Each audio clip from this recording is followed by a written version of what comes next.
Welcome back, brothers and sisters. I am Braden. This is Langley Outdoors Academy, and thank you for stopping by. All right, guys, tonight for our headline show, we are going to build off the bullet points episode that we did earlier today. It's incredibly important that you guys watch this before you watch this video because it adds a ton of depth and context. I've got it linked right here on a card, and also it's in the description box below. Make sure you watch both these because this is some stuff that you've never heard a progressive say, especially a far-left progressive from the Northeast, in the heart, a president of a local chapter, state level, of the AFL-CIO, the largest union labor group in the United States. This is crazy town. Like I said, everything's linked in the description box below, including the new stuff here. And this is important. The reason that we're focusing on it is because the Second Amendment is for every single American, right, center, or left. The thing that we believe as Second Amendment advocates is this is given to us as a constitutional right, and everyone has access to it. This is important, and this is a huge thing for progressive to say. Some of the stuff in here, you're going to think I said it, but it's coming from the president of the AFL-CIO in Vermont. Let's dive in. Now, if you don't, for some reason, want to go back and watch the other video, this is a kernel and something you need to build on and understand. So here's two little snippets from earlier so we can build into this video. This is a quote from a release that they did.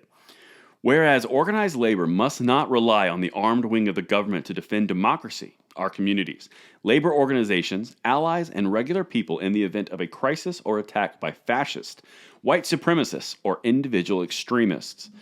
Okay, that's pretty strong language coming from a left-leaning Democratic mainstay, but in fact they actually left and went to the further left. Okay, here's a little bit more. The Vermont AFL-CIO this past weekend became the first major labor organization in the nation to embrace the right to bear arms. Welcome to the party.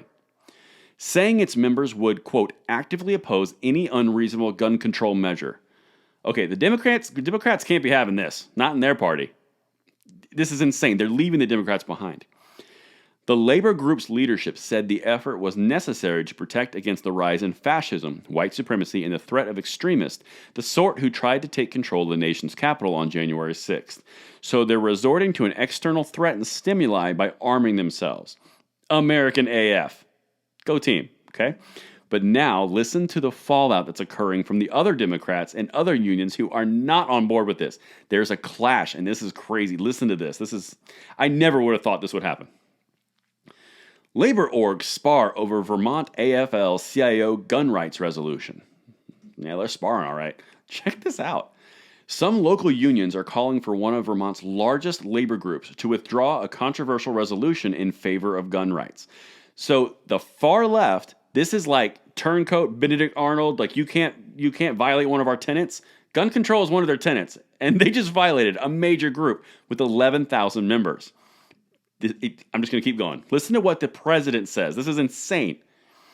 Echoing the document, Union President David Van Duysen said in an interview that it's, quote, counterintuitive, quote, to believe that progressive groups such as the Vermont AFL-CIO should not have access to firearms when, quote, extremists on the right are armed to the teeth, unquote. You see a threat, and you cannot get more American than this. You're embracing your Second Amendment rights, even though you are a progressive group. That doesn't get more American. People died for the right for you to do this, and I am down. Follow the rules, follow the laws, and follow the safety protocols. I'm down. But Democrats, you guys got a problem. You have some rebellion going on. If you've got women and minorities are buying guns in record pace, and you've got AFL-CIO in Vermont abandoning you, y'all got some bigger problems than you want to admit. Anyway, let's keep going. The measure passed by the Vermont AFL-CIO at its annual convention last Sunday puts a modern twist on the age-old argument against gun control. It says that extremist groups such as those that participated in the January 6th storming of the U.S. Capitol already have access to firearms.